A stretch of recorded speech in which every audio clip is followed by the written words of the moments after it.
Hello friends, అందరు ఎలా ఉన్నారు? ఈరోజు మన ఛానల్లో ఫుల్ వీడియో వచ్చేసి నా స్టైల్లో తలకాయ కూర ఎలా చేస్తున్నాను అన్నది మీకు చూపించబోతున్నా. ఒకప్పుడు తలకాయ కూర అంటే జలుబు కానీ దగ్గు కానీ చేసినప్పుడు మన అమ్మ వాళ్ళు ఎంత ఘాటుగా మంచిగా చేసేది.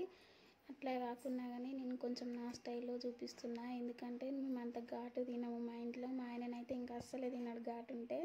సో అందుకని చెప్పేసి కొంచెం ఘాటు తక్కువ ఉండేటట్టుగా చేస్తా అన్నట్టు. మంచిగా కూర అనేది టేస్ట్ సూపర్ ఉంటుంది. ఇంకా నీచు వాసన కూడా రాదు ఇలా చేస్తే. ఫస్ట్ అయితే తలకాయ కూరనంతా ఒక 2 times మంచిగా కడుక్కోవాలి. కడుక్కున్న తర్వాత అందులో ఒక 1/2 teaspoon పసుపు, 2 teaspoonల కారం పొడి, రుచికి తగినంత ఉప్పు, ఒక 1.5 teaspoon అల్లం ఎల్లిగడ్డ పేస్ట్, ఇంకా 1/2 teaspoon వరకు గరం మసాలా, 1 teaspoon వరకు ధనియాల పొడి వేసుకోవాలి. మనం కావాలంటే గరం మసాలా వచ్చేసి 1 spoon కూడా వేసుకోవచ్చు, ఘాటు ఎక్కువ కావాలి అనుకున్న వాళ్ళు. కానీ మా ఇంట్లో తినరు కాబట్టి తక్కువ వేసిన 1/2 spoon వరకే. తర్వాత ఒక పావు ఆయిల్ పోసుకొని ఇక్కడ ముక్కలకంతా కూడా పట్టేట్టుగా మంచిగా కలుపుకోవాలి. ఇట్లా నేను వీడియోలో చూపిస్తున్న విధంగా మొత్తం అంతా కూడా కలిసేట్టుగా కిందికి మీదకి అనుకుంటా మంచిగా కలుపుకోవాలి ముక్కలకైతే. ఇదిగోండి, ఈ విధంగా మొత్తం ముక్కలకైతే మంచిగా కలవాలి అన్నట్టు. మొత్తం ఉప్పు కారం మసాలాలు అన్నీ కూడా కలవాలి. కొత్త ఫ్రెండ్స్ ఎవరైనా మన ఛానల్ని చూస్తున్న వాళ్ళైతే సబ్స్క్రైబ్ చేసుకోండి. ఇలాంటి మరెన్నో వీడియోలు కూడా ఇంకా పెడతాను, తప్పకుండా సబ్స్క్రైబ్ చేసుకోండి.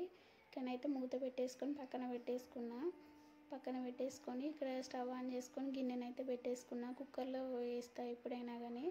నాకు కొంచెం పెద్ద సైజు కుక్కర్ కావాలంటే అస్సలు తీసుకోనికి వీలు అయితే లేదు. ఇట్లాంటి కూరలు ఏమైనా చేయాలన్నప్పుడు మాత్రం ఇదే కుక్కర్తో కుస్తీ పట్టాల్సి వస్తుంది నాకైతే. ఇక్కడైతే ఫస్ట్ ఈ గిన్నె వేడైపోయిన తర్వాత 2 పావుల ఆయిల్ అయితే పోసుకున్నా. ఆయిల్ హీట్ అయిపోయిన తర్వాత ఒకటి పెద్ద సైజు ఉల్లిగడ్డ, ఇంకా 4 పచ్చిమిరపకాయలు అయితే కోసి వేసుకున్నా. అవన్నీ కూడా మంచిగా వేగాలి. ఇదిగోండి, ఇలా గోల్డెన్ కలర్ వచ్చేంతగా వేగాలి. ఇక్కడ ఏమైందంటే నేను కొంచెం వీడియో ప్లే అవుతుందనే అనుకున్నా, కాకపోతే అది పాస్ అయిపోయింది, చూసుకోలేదు. మళ్ళీ సడన్గా చూసుకునే వరకు వీడియో ప్లే అవ్వట్లేదు.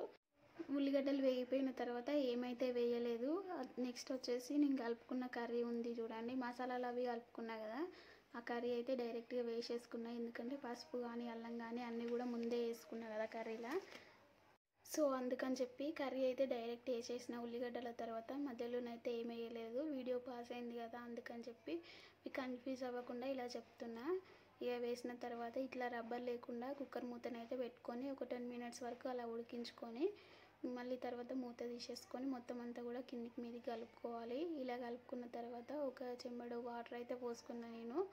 నేను తక్కువ పోసుకున్న. వాటర్ కావాలనుకున్న వాళ్ళు ఇంకా తలకాయ సూపు ఉట్టిగా కూడా తాగుతారు ఘాటు ఎక్కువ వేసుకొని.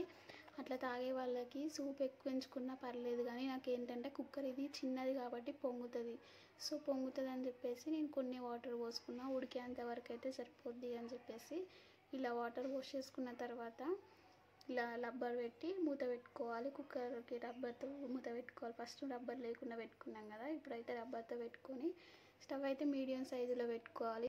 ఇప్పటిదాకా చిన్నగా ఉంది స్టవ్, అందుకని మీడియం సైజులోకి చేంజ్ చేసుకొని ఇట్లా ఒక 10 విజిల్కి ఎక్కువనే రావాలి. 10 విజిల్ వచ్చినా సరిపోద్ది, ఎందుకంటే మంచిగా ఉడికిపోద్ది అన్నట్టు. మీడియం సైజులో పెట్టుకొని ఒక 10 విజిల్ ఇచ్చుకున్నారనుకోండి మంచిగా ఉడికిపోద్ది. చూసారా ఎంత బాగా కుక్ అయిపోయిందో. ఇక స్టవ్ ఆఫ్ చేసుకొని నేనైతే విజిల్ అంతా కూడా తీసేసి మూత తీసేసి కొత్తిమీర అయితే చల్లుకున్నా. ఇంకా నాకు తెలిసిన పద్ధతిలోనైతే నేను చేశాను. మీకు కనుక వీడియో నచ్చినట్లయితే తప్పకుండా లైక్ చేయండి. కొత్త ఫ్రెండ్స్ అయితే ఛానల్ని సబ్స్క్రైబ్ చేసుకోండి. ఇలా నా స్టైల్లోనైతే ఎప్పుడైనా ట్రై చేయండి. ఓకేనా friends, thank you for watching.